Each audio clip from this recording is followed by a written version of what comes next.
the saddle and nothing more. Bowling's really it's good, no real efforts, the time in the saddle will do the work. So you know, on your training programs where sometimes it just said go on a club book and no structure, that is exactly what this is about. There's no structure to the day, just basically spending the 4 or 5 hours on the bike is enough. So sometimes it's as simple as that.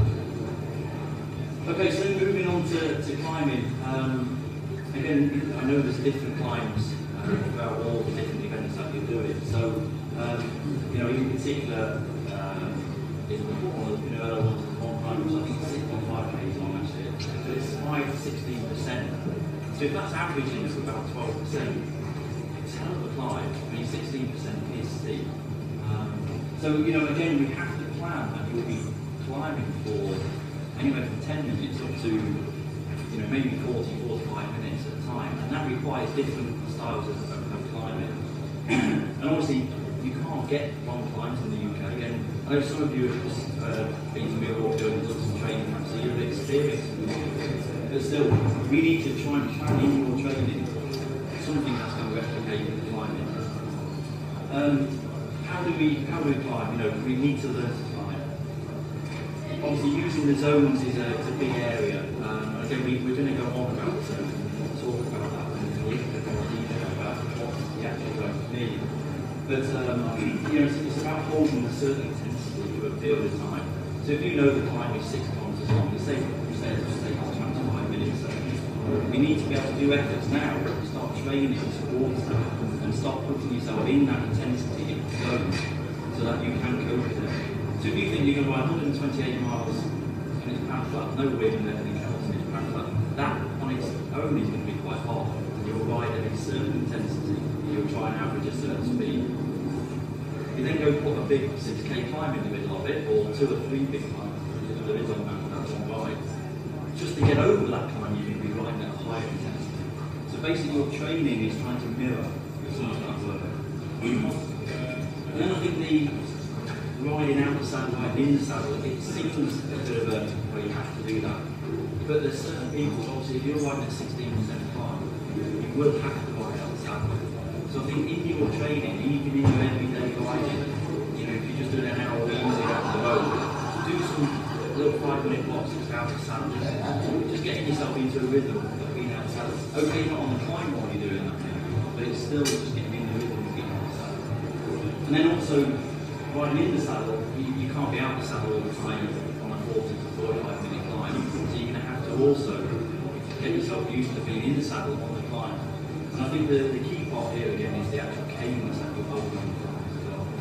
You know, and we sort of talk a little bit about cadence, and I sort of say look after yourself by keeping the gears down. Make sure that your cadence is really good on the climb. So certainly if it's early on in one of these rides, keep the cadence down, don't force it too much. So an ideal cadence on a climb is 85 to 90 RPM. And the sort of zone you'll be working in is zone 4. It's sort of like a threshold or just below threshold type event. So then just moving on into the training sort of plans and the tools that we're actually using. We'll go into a little bit more detail. I'm going to show you a short bit of Mark House's space plan leading into this year's Olympics. And I explained a little bit about why we use space plans. You get your weekly structure, which gives you your day-to-day training. And then, like I said, we're going to talk about the actual training zones and what does that mean. So, I'm not sure if that's very clear, but this is basically, it's a section within Mark's training leading into the Olympic Games. So this was December this last year. It's a 4-week, it's basic conditioning phase. So if you just sort of, so basically what it is, you're trying to just section each of the training blocks off and trying to explain what are you trying to do and how do we do it. It's pretty simple stuff, you know, it's just about routine day to day. It's just setting the hours, bit by bit, which you're doing also in your training program. You know, the hours are just increasing. And then it's sort of, you know, just sort of the, you know, the intensity wants to be fairly low, not going too high with the intensity, doing between 2 and 4.5 minutes. You know, so it's just like a snapshot. Nigel was checking in, I think we actually did it maybe twice in that one, So it just gives him an idea of exactly what he's meant to be doing. Basically week by week, month by month, phase by phase. So the phase planners,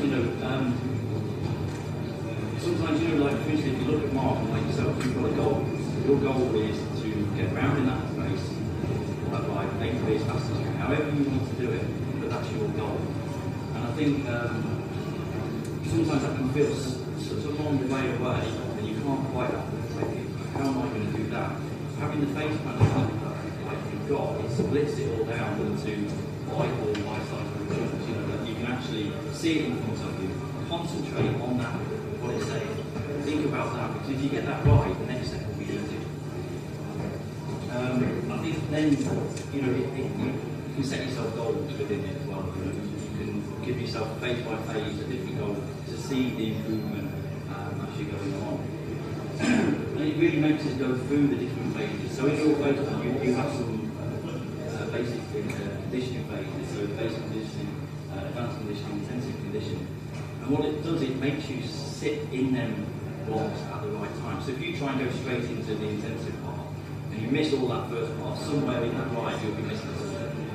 So as an example there with Mark, if he didn't do the basic conditioning work, he would miss something later on in the season. And it's really important, obviously, you're building up the intensity, you're building up the volume, and you're not, that way you're not taking loads from the body all in one hit, you're just building it all up. The weekly structure, so your training programs that you get, I think you get sent out that week. Yeah, okay, you have some phases. Yeah. So this is just an example. This is Velo, this is how they receive their training. But when you're actually on the road, you actually click into it, you can put a little bit more detail. But the idea of this is, and I always teach the guys when they're young and start with me, the night before, check the program for the next day. So it's really important if you're going to do an effort good the next day, that you prepare for it. Because you have got to get in the place. You do need to prepare, you do need to do the effort, you do need to do the training. So if you can, every night before you go to bed, just check what's on the training program, what do I need to do today, how am I going to build that into my life. Again, that will make things a lot easier for you. Then we're into the zones, and I think this, my understanding is that I think this sometimes complicates things and people are a little bit unsure how we use these zones. So again, to try and keep it really, really simple. In the Pro World, we use power monitors and also heart rate. Obviously, with the power monitors, which are they're really expensive, and I think most of you are being encouraged to at least have a heart rate monitor. It's not the best tool, but it's pretty good to do. We were doing it for years and years with heart rate, so it's pretty good to do. And we use, there's actually like 7 zones, but we actually use 6 zones to help us plan and understand training and effort. So basically, recovery zone, which is you lay down, completely fast asleep, whatever, and then you go into just your normal day walking around. That's you work within real easy zones. And then you have 6 zones, which just there's normally around about 10 to 15 beats, which is the band, the 2-beat band. So this is somebody whose maximum heart rate is 170 beats per minute. And then just down here, it gives them for each zone their target heart rate. And then over here, it gives you so if you're doing zone 1, it starts at 102, it goes up to 111. So basically, in your training program, if it says we're doing zone 3 for 15 minutes, you look on here, 134 would be your target for zone 3. And that will help you then, it gives you a target for that training session, it gives you a goal to try and reach. This, last year we sent, I think we had this to help people figure out their zone. So if I send you this again, this is exactly what it would look like. So you get your maximum heart rate, you just punch the number in here, it gives you the bottom. So I'll send that again to James again, if anybody wants that. Just have James work that out. How do you get your maximum heart rate? That's always the big thing. If you've got heart rate monitors on, obviously take note of it, really take an interest in it, because it is a shift until you see yourself getting fitter, you see that you're coping with things a lot easier. So basically you can do as simple as, checking your heart rate, making sure each time you've seen your maximum that you will change this. You know, if you've seen more and more. The most simplest way though is to do a short turbo session, which again I think give it to you, Jay, and if people want to do the session. And hopefully this session it takes you to maximum, so you'll be able to find your maximum heart rate. So you look back then, and if it was 200 beats per minute, that's your maximum heart rate. You whack it in here, it gives you the window. So just on the intensities of training, remember we add intensities of training to help you cope with the efforts that you're going to do in the race. Basically it's a prediction, and you're hoping that there's some expertise which is saying this is the intensity you need to ride for the event. How do we get that? Just very simply. This is a file from Mark Hanish's a couple of weeks ago, and this was a 6.5 hour race. Basically, in 6.5 hours, Mark spent 2 hours 19 in zone 1, 2:23, so on, you know, all the way down. Most importantly, he spent 17 minutes at zone 6. Remember, zone 6 is like a maximum. I don't think we can only hold possibly a minute top. So he's making a hell of a lot of effort. So the idea of this is, I mean, we go into this in a lot more detail. Keeping this super simple. The idea of this is, I can say to Mark, tomorrow, we're training tomorrow in the Olympics tomorrow. I can say tomorrow, to replicate this exact event, just go out there, do 2 hours 19 in zone 1 and so on, do 17 minutes in zone 6. If he actually achieved that in 6.5 hours, that would mean he's done exactly the same in his training as what he's done in his racing. So what we try and do in the racing is take information from the racing and then put that into your training to help us put the training plans together and help you do the event as easy as possible. And then I think this is, I'm not sure how you get your training, what it actually looks like, because this is the basic stuff that you get. So here's your run, actually time in the saddle, it's pretty straightforward. And then here's, you know, if you take this extra here, 3:15 minutes over will, you know, go easy between. Now the way I want to see this is you go out and ride for about half an hour, warm yourself up, and then get straight into your first 15 minutes at zone 3. Then take about 10 minutes in between, just nice and easy recovery, do another one, 10 minutes recovery, and then do another effort. And then the rest of the ride home, you can sit between zone 1 and zone 2. And again, this is, you know, as you go on, the intensity goes through the program, doesn't it? We're giving you like here 5 minutes zone 4, then 5 minutes zone 2. You're basically going in and out of the zones, which is a prediction of what you're going to be doing when you're doing these events. So it may sound a bit complicated, but it's quite straightforward. So again, as an example, this is something that we've done for Luke Rowe. He did a couple of weeks back, and he's prepared for a race which they go flat out into a very narrow road, and there's always a big sprint into the narrow road. So I don't know if you watched the race this Sunday, which is Tour of Flanders. Lots of climbs, lots of narrow roads going into it. There's a big fight going into it. They'll go into the climb, there'll be a lull for like 30 seconds, and then they have to get into the climbing. So basically, this training is applicated now, which is similar to what you're doing as well. So he's doing 4 hill efforts. So he'll do 1 minute, absolutely 100% flat out sprint, rest for 30 seconds, and then goes into 15 minutes zone 3. He's doing 4 of them in a session. So it's very close to what you're actually doing as well. So we're just trying to take what we think you're going to do in this ride and take it into his everyday training. And then just finally, just some general sort of preparation things that I think are very, very important. You know, as I've tried to put in there, ride it in groups as you can. Try and find a couple. They're the best things you can do. You'll learn from others as well. Other people who have been in the sport for a long time, sometimes they're always the best, but you know, they will give you some sort of joy. You know, you've got a lot of people around on these events, and I think it'd be a real shame if you've done all the work, you've done all the training, you've committed, and you know, everything else for the training, and then you get to the event and something happens because you weren't used to riding in this route, and there will be a lot of people on the road at the same time. So please get out there, ride in a group, learn to be in the wheels. Nigel's going to go on about eating and drinking and everything, but you know, plan this into your training as well. As an example, Mark Hamish, he eats every 15 to 20 kilometres throughout all his races, and he's done it all the way. formula he's always used, it works for him. So I think you do have to train for that. You have to remember that, you're in and out, things going off, you've got flying from 1%, you've got to eat and drink as well at the same time. So it's super important that you train for that now, don't leave it till the event. This was that thing where we went back about keeping the gears down. It's very, very important. Don't be forcing that on all the time. Because if you're riding for 8 hours and you're forcing it on the first 2 or 3 hours, you're going to hit some trouble. So keep the cadence in there. Be mindful of your cadence all the time. And then the last thing, the weather. A lot of people forget about the weather. And there's fine weather sites. I'm not really fine weather.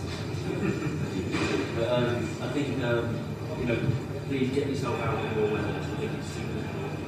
I don't know, obviously your events are at all different times of the year, so you could get anything. You could be thrown with absolutely anything. I know on the attack last year, it was freezing. It was freezing cold. People didn't, well, actually, that's sort of it, or halfway through, some people didn't make it. Yeah. So again, that would be a shame because we have gone out there in the bay, or we don't have the right equipment, which is very important. So hopefully we've covered a few basic things. I know 20 minutes is quite quick, but there's a few ideas in there. We've got questions and answers, and hopefully that'll help you get your targets.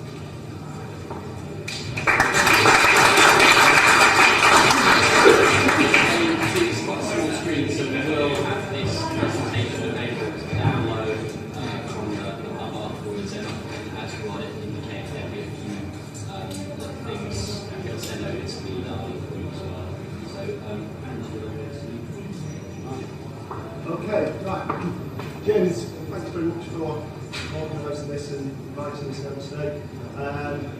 What I'd like to do, just before I go into this presentation, is just get people thinking a little bit. And what I want to try and make sure is that people get out of this session what they want. I put a presentation together which covers what I consider some of the basics of nutrition, fueling, hydration, and I'm using some examples of what we do in Team Sky so that you can possibly take some of that for yourself. But first of all, to think about, is there anything specific that anybody wants out of this particular presentation? If there is, you can remember what people are saying, I'm not sure that that's covered it yet. Is there anything really specific to anyone? Yeah, go on. Just a small thing, I suppose. You're doing 24-hour race. A lot of people will be using energy drinks. Just be good to know your advice is on energy drinks versus water, because I know how to just get myself with it, but I think it's quite difficult. I think you can get overloaded on this stuff, so I'd be interested to hear your take on that. Well, you said you're doing a 24-hour event yourself. Yeah. And is that what, 24-hour time trial? It's a 24-hour mountain bike event.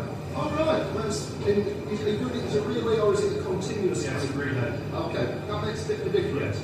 It's a really good point what you made, because one of the areas which is often not really considered is the stomach and is gut health. And that's one of the things that we invest in within Team Sky. It's one of the things that we work quite hard is to maintain good gut health and good integrity. So I'm intending to cover that.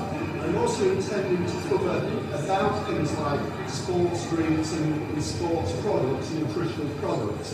And just while you're aware, this is my background. I've worked with British Cycling in some capacity for about 10 years. I'm a registered dietitian. I've worked clinically for 20 years and also spent time working in universities as well. Is there anything else specifically? Yeah, go on. So, how do you know at what point it was like a 40, 60-minute bike to work or round the park or something to saw up or a day food when you know you can do that without food, without actually, at what point do you then start like relate to a 6-hour ride and constantly sleeping in the sun? Okay. Do you have to do the same things? I think what you're talking about there is fueling, and what you're talking about there is what is appropriate fueling for if you're cycling to work or you're doing a 60-minute ride or something like that, compared to if you're doing something like that's more extensive. Is that correct? Right. You remember those two guys? I think you all covered them. Yeah. Okay, yeah, that one comes under fueling as well. Right, okay. So, the areas I want to really cover is a little bit of understanding diet and nutrition. And now you understand what people are really asking about Kerry Kay's talking with you. Kerry's great. Kerry is the owner of CMP. I have no commercial relationship with any company. So obviously something like Kerry will do a really good presentation where he will gear towards nutritional products, whereas as a dietitian, what I'm really interested in is food, or what it is that we need to get the job done for the riders. I'm going to talk a little bit about how we approach nutrition within Team Sky, and a little bit about how it works in the team. A little bit on supplement use, a little bit on hydration and fueling. And hopefully that cover those questions, but if not, we'll make sure we get that handled specifically. So one of the things within Team Sky, as you can see with Rod's presentation, is the attention to detail. We believe in excellence, and for people like yourselves who are keen club riders, then you can actually get a better experience by having some of the same type of philosophies. And as Rod was saying, was looking at the planning side, and that comes in to the diet and nutrition as well.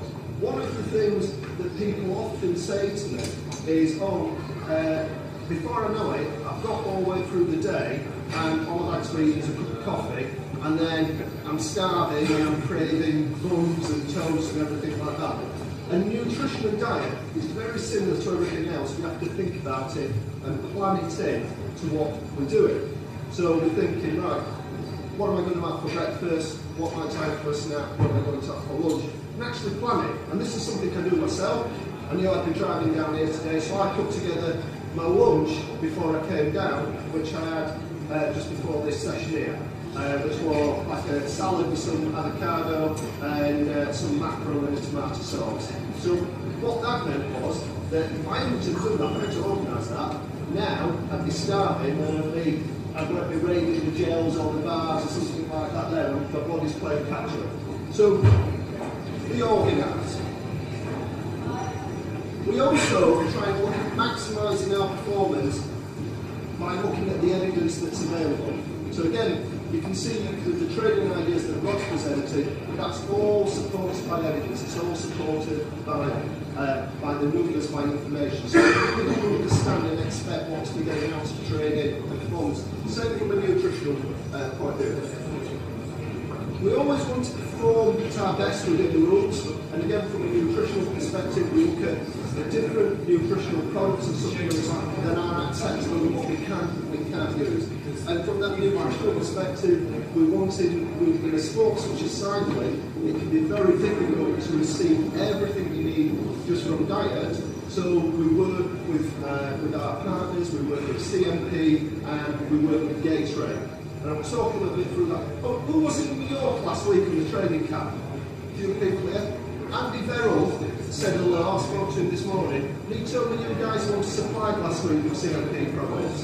Just really well organised. Okay, our nutritional philosophy. Nutrition fits in with the performance support team, which is headed up by Tim Kerrison.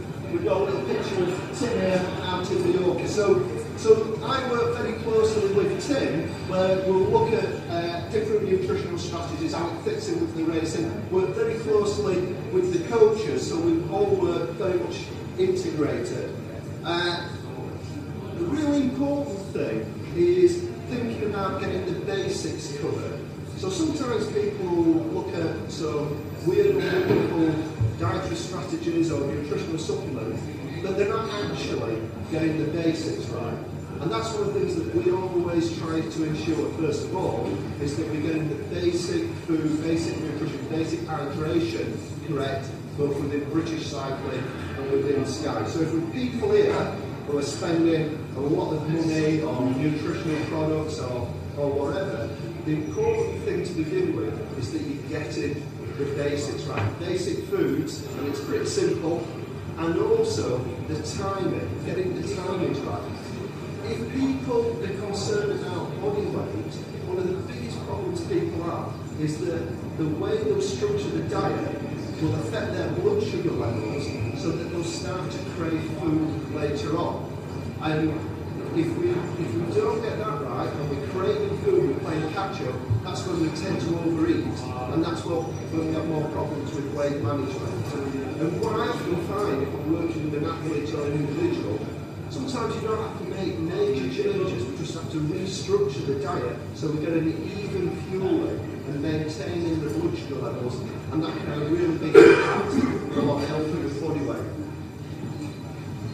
One of the most important things is maintaining that blood sugar level. Your brain is what we call a glucose-dependent tissue. It can only really use carbohydrate for energy, and your brain alone will use about 100 grams of carbohydrate a day. And you can't store a great deal of carbohydrate, so if you're not feeding the brain, then your blood sugars will drop, and that will affect your energy levels and affect appetite.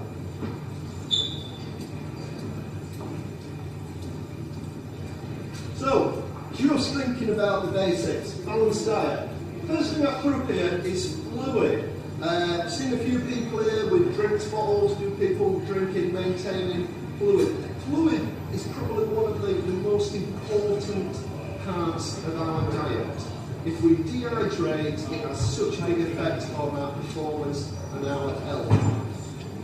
Backing up what Rod was saying about being organised and preparing, when we're training, looking at taking adequate fluids or looking at competition, but also thinking about our body uses fluid to help regulate our body temperature. And if we're doing a big event, and that event may be on a very hot day, we have to think about appropriate hydration, appropriate drinking for that, and again, look at how we do that in training. What we tend to do within Sky is work on drinking roughly 2 bottles per hour in conditions similar to this, and as the temperature goes up, encourage the riders to drink up to 4 bottles worth of fluid per hour. Some of the riders can be really good at that, some of them struggle with it, but we really try to work on at least 2 bottles worth an hour. One of the good things with water is that if you drink more than what your body's using, then you just have to have a pick. And if you're not drinking enough, then you will dehydrate, and that will then affect how you get on in the rest of the ride. And it's very difficult to play catch up if you're doing a long ride itself.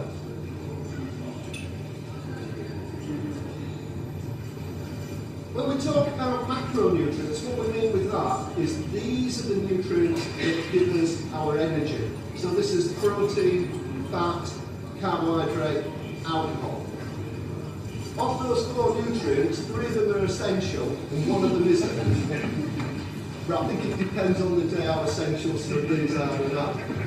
But seriously, on serious note, thinking about these and how the body uses them, one of the things that as people who are doing sport, people think of carbohydrate, they think of energy from carbohydrate, and people think of as fat as being bad for us, and we think of protein as something for the muscle. Now all of these nutrients will provide us with energy, and they provide different amounts. So anybody any ideas how much energy we get from a gram of carbohydrate?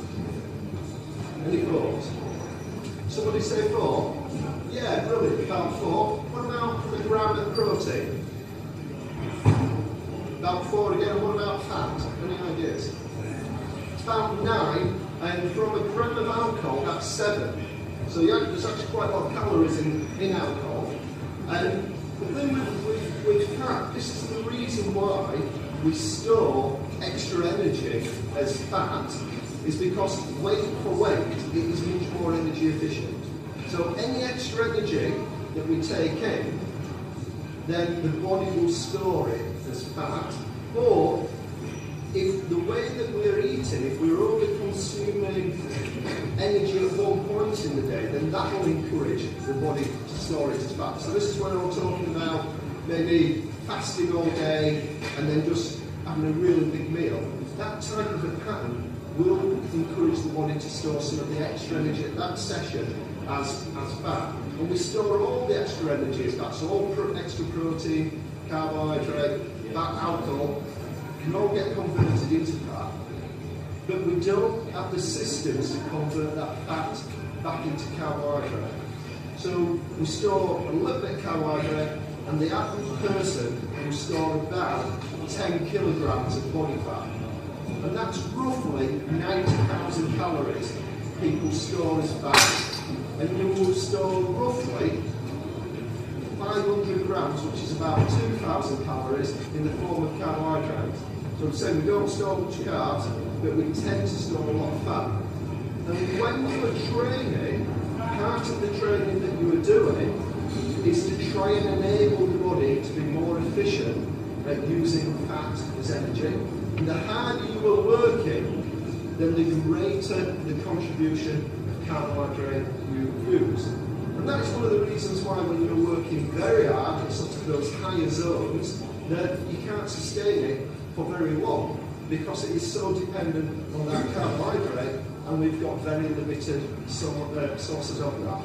So when we were talking about earlier, if we're just having a steady ride to work in the morning, which might be 45, 50 minutes, if you were going to be absolutely blatting it to work, then you would be using quite a lot of carbohydrate within that session, within that ride in.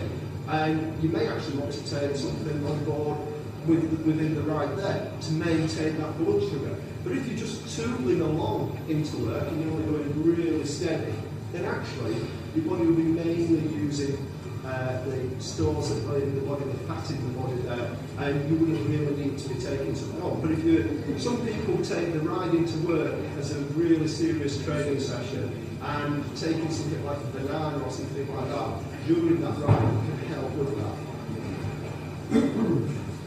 In sport, we do tend to think about this idea of protein, fat, carbohydrate.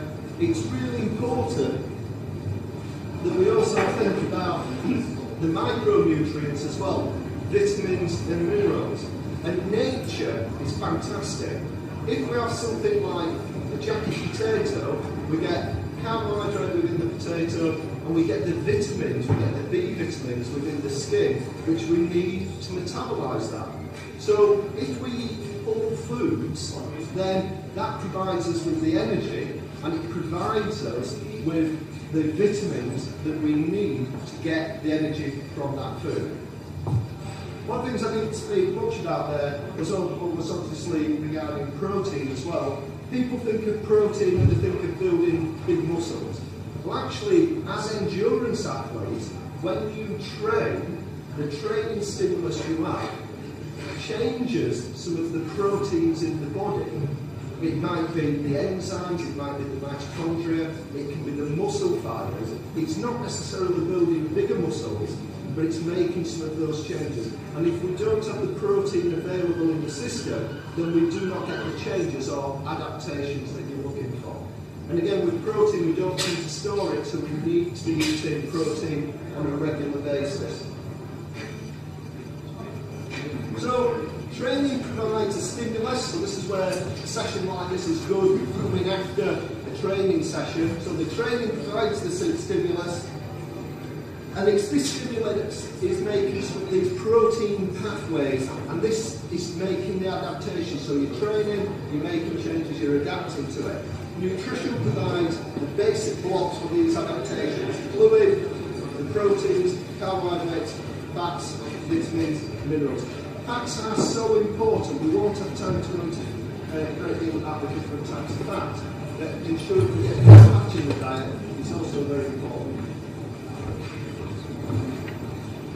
Energy fluid demand. I'm going to use the Tour de France here as an example. People always think of this as such a big event, but then that can help to think that might be relevant for yourself.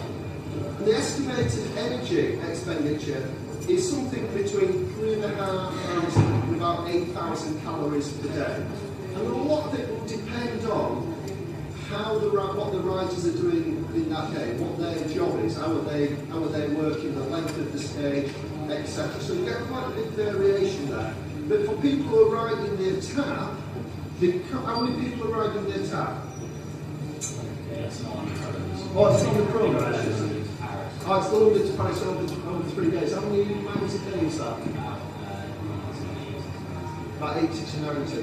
So you could expect for people who are riding to London to Paris that you're going to be using somewhere in the region of about 4,500 to 5,500 calories per day during that event that you're doing there. That doesn't mean to say that you've got to replace all of those every day, because the way that you'll be riding is your body will be using a lot of fat. It'll be burning that side of it. So one of the things that we think is very important is making sure that we've got very good gut health. And it's one of the areas that people don't often think about. And if we exercise in the heat, then that can affect the microvilli in the gut, which is important for the absorption of all the nutrients. And a low acid, a low pH environment can also affect it. So does anybody find that if they're doing a lot of cycling and they're drinking a lot of smoke drinks that they have any problems, any stomach problems? Anybody experienced any of that?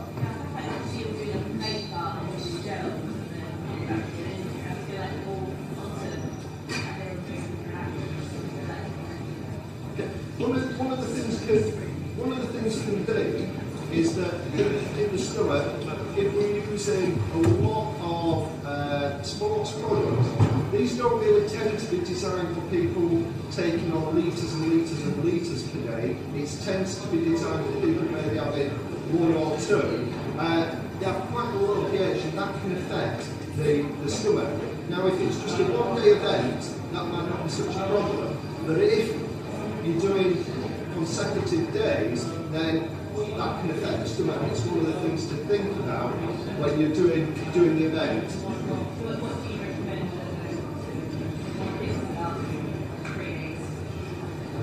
Yeah.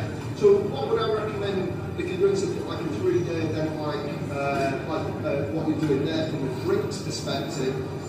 Really, just drinking water. If you find that sports drinks is something that do not necessarily agree with you, and it goes back to that preparation, then just use water on the bike. I'll talk a little bit about the fueling. The important thing is that you're getting in some fueling every hour, and as Rob was saying with Mark Cavendish, he trains himself to be eating on a regular basis. From your body's point of view, if you get that from drink or you get it from food, it doesn't really matter. So if you find that taking on gels and drinks is something that doesn't seem to fit right with you, then using foods instead can be appropriate, but then drinking water. And I'll give some examples of that. But the important thing is to get used to doing it in training. Music is getting used to it in training. So one of the things that we do, if you do find that you have a few stomach problems, and it's one of the things you can think about when you're doing this 3-day event, is using really good high quality sports drinks, or maybe not using sports drinks at all, just using water. And we use foods that help to alkalise the gut, that help to readjust that balance. So we use a lot of fruit and vegetable juices when we're in the big races, and this is to help with the stomach. So when we're riding things like the Giro or the Tour de France or the Vuelta, our chef will make vegetable and fruit juices. And if that's something that people are interested in, we've got recipes for those which I'm more than happy to share with James. And what that can just do is help from that gut perspective, help to keep the gut really healthy. Now, hydration, one of the things with hydration I was saying before is that it's very easy to become dehydrated, and it's difficult to correct that, especially if you're doing an event.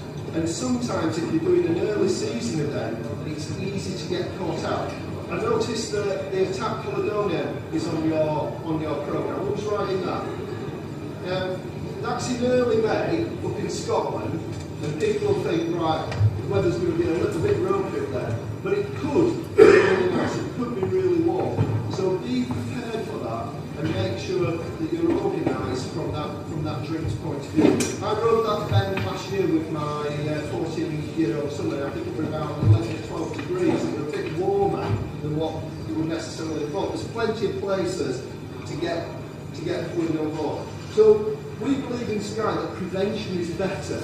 So we start early on in the morning with riders getting people to drink first thing on the morning, taking fluid on, getting in the form of like a fruit juice which will encourage people to drink. We also give the riders, when they're on the way to the race, so that you can think about this yourself when you're on the way to the start of the event, we will give the riders a big bottle, a litre and a half of juice and water mix. And we do that because it encourages them to drink. So that would be just simply normal pineapple juice diluted with water, and that really encourages the riders to drink on the way to the race. And this is something you can do yourself, so you've got that drink with you as you're on the way to the event, so that your fluid levels are well topped up. People always ask about electrolytes and replacing electrolytes. Sports drinks contain salts, electrolytes, but also if you find that the salt that the sports drinks, as I say, they don't, if you take a lot of them, they don't necessarily agree with you. So do food.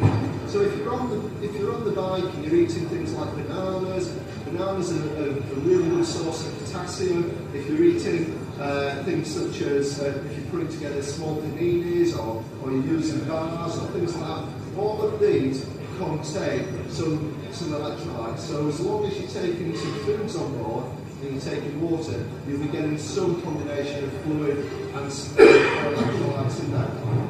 If you are a big sweater and a salty sweater, and you can tell if you're a salty sweater because you get the white patches, sometimes I've ended up having a little taste for riders to see how salty they are.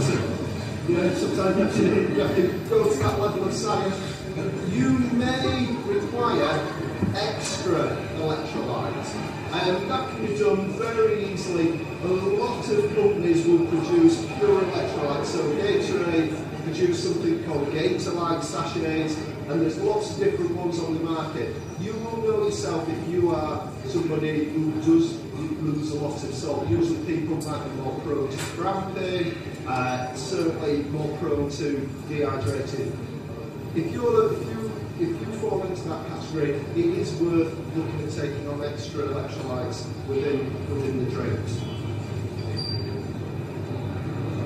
So, looking at maximising recovery and fueling, as I said before, brain, most important organ in the body, can only really use carbohydrate. Muscles using carbohydrate and fat.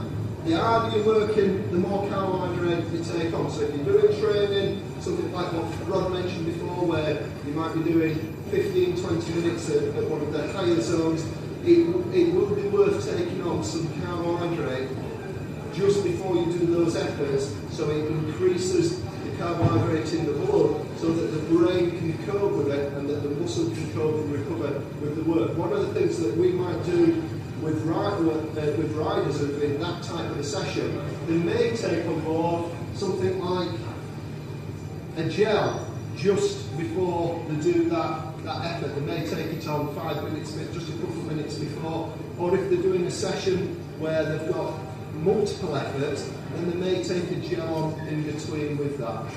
Other foods are appropriate, such as bananas. We also make our own rice cakes, which is just basically rice with Philadelphia cheese and a little bit of sugar. And again, some of the riders will use those in training, which we use in racing as well. So again, I'm happy to send that recipe down if people are interested in that.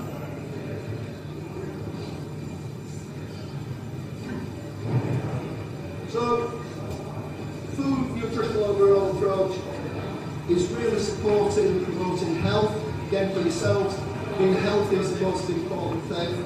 Looking at maximising recovery, fluid, electrolyte, managing the exercise that we do, our fueling, protein. We use quite a lot of fish oils as well.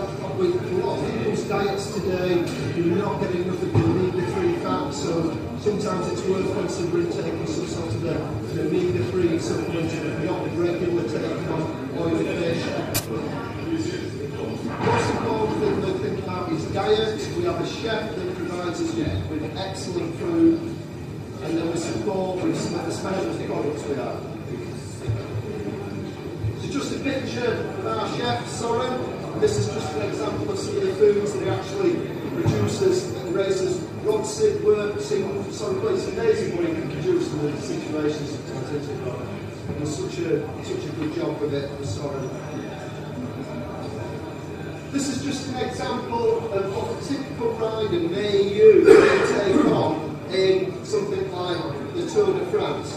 One of the things to think about here is that people are eating on a regular basis. We have a breakfast, they're snacking on the way to the race, they're eating on a regular in the race, they'll have a recovery for the race, and then evening meal, something very simple, which will be a starter, then it might be chicken or fish or some meat, potatoes, rice, some sort of vegetables, you'll have a snack before bed. One of the things for yourselves is to try and get into a good regular meal pattern. Breakfast, a little bit of a snack mid-morning, maybe a piece of fruit, lunch, a bit of a snack mid-afternoon, evening meal. And if you're training hard, a light supper before you go to bed can help with the recovery. That can be very simple, such as a yogurt or a bowl of cereals. You're handing these slides out, aren't you, James? Yeah. You can have a look through it a bit more yourself. So again, thinking about the guys in these big events, they may take on board between 350 and 500 grams of carbohydrate a day, between about 150 and 200 grams of protein, maybe about 100 grams of fat. And that'll be split up in those foods that I've just shown you above. This is a picture of one of the starters that Soren had put together for the riders, where we've got mozzarella cheese and asparagus. He loves using asparagus because the riders love it when the peas stings, and the riders love mozzarella cheese as well. So again, he can produce such good quality food in quite difficult situations sometimes. Mentioned before about fluid, riders can be using under an hour. And again, for people here, as you get fitter, what you find is that your body, you do tend to sweat more. And that's your body just turning over the fluid, helping with the heat. So it's quite natural. The better condition you are, the better you become at sweating, the better your body regulates heat. So one of the things, if you are going to be doing events in hot weather, you have to start to get your body conditioned to that and drink accordingly. That's just the case that I mentioned before. If you do need extra electrolytes, then there comes up to be available. So just mention, we work with CMP and Gatorade. Gatorade are our fluid and hydration partner. CMP, they provide us with our energy bars, protein, gels, etc. And then the last slide I just wanted to talk about briefly is this whole thing with nutritional supplements. And people often think there's something magical about nutritional products and nutritional supplements. And there isn't really. We can split them into two categories. We can have what we might consider sports foods. So really those are just products that provide us with nutrients that we can get from our diet. So we have here such as a flapjack bar, protein gels and fluid. Those are things we can get from our diet, but those products might be very convenient for us. And the ergogenic aids are things maybe such as caffeine, maybe creatine, some of the products that people that may give us an improvement in performance. For people like yourselves who are looking at training to do events, the things that will give you the best improvement for your performance is getting the basic nutrition, the basic foods right, rather than necessarily spending a lot of time and money focusing on little things such as creatine. Want to wrap that up there? Yeah, brilliant. Thank you, Nigel. Okay.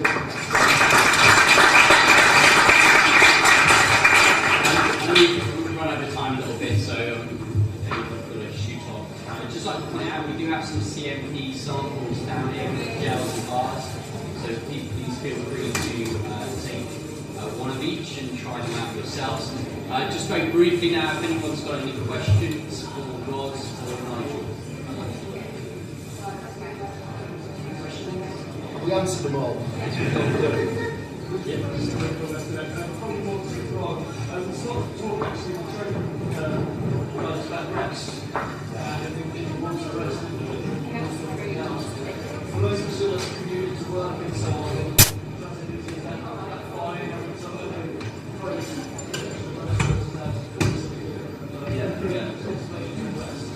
think you've got to sort of look at the workload over the week. Obviously, if you're invited to work every day, that's part of your everyday training. You really have to do that. I think obviously just change the intensities of the rides. I think when it's a rest day, just pile in nice and easy. I think you train hard, you rest hard. And I think without the rest, you don't get the adaptation that you need for the training. So I think it goes hand in hand really. But it depends. Yeah, if you have to ride bikes, then that's fine. It's not keeping it easy. When you watch training these other things, it's not when the actual training, it's when you're recovering, it's silly. Yeah. Any questions?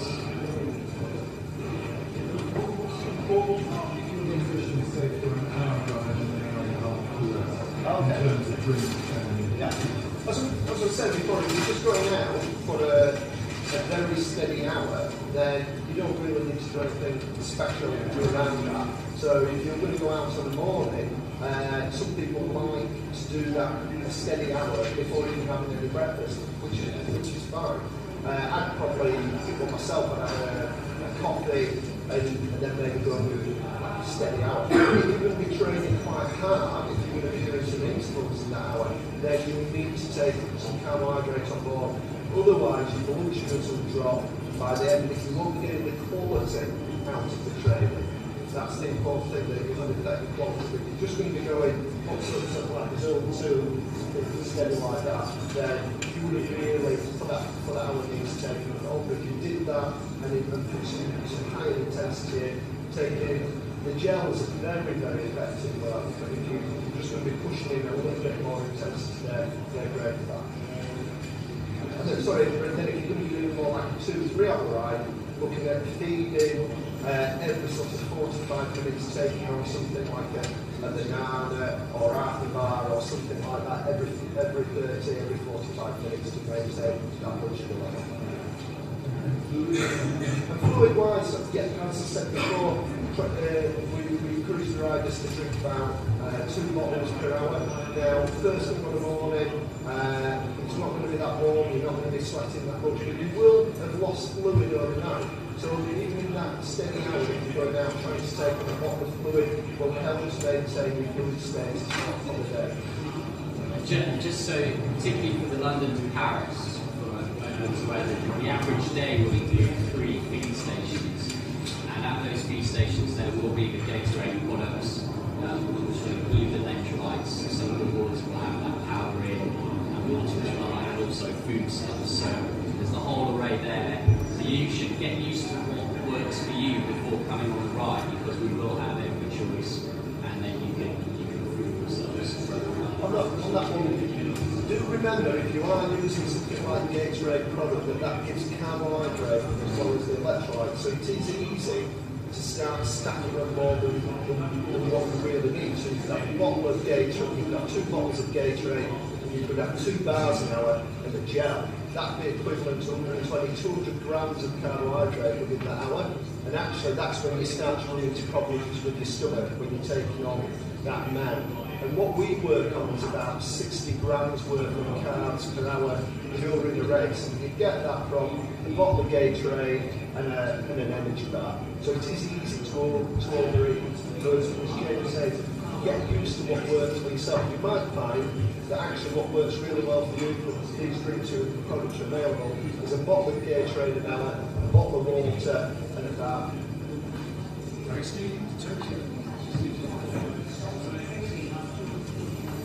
Yeah. Yeah, very often with sweet cravings, it's often because as we've gone through the day, we've gone too long without putting something in to maintain the blood sugar levels, and then we want to kind of catch up later on. So we tend to then start to crave chocolate, biscuits, or even bread. And it's quite natural. It's just because